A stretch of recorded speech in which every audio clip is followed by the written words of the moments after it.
Wait, Baba. Baba.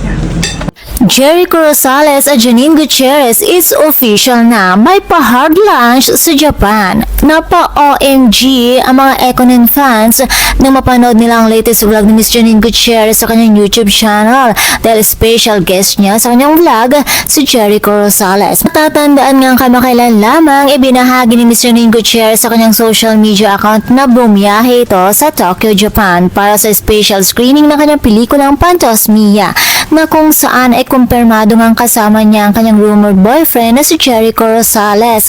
Wow, ang sweet naman ni Eko. Talaga namang sinamahan niya talaga si Janine. Kaya naman napa-OMG at kilig na kilig ang mga Ekonin fans. Tila may pa-hard lunch daw ang mga ito.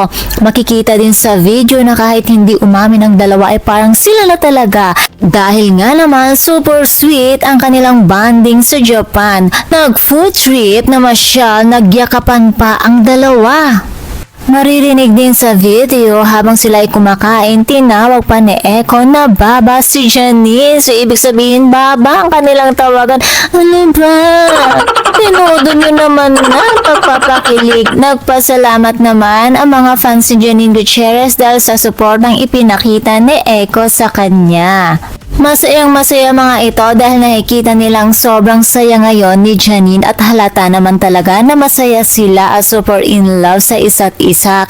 Kaya naman maging ako man ay hangad ko ang tuloy-tuloy na happiness nilang dalawa. Kaya mga chika Doras, patuloy pa din natin abangan ang update ng Ekonin. And that's all for mga chika Doras. For more showbiz update, please don't forget to like, share, and subscribe my channel.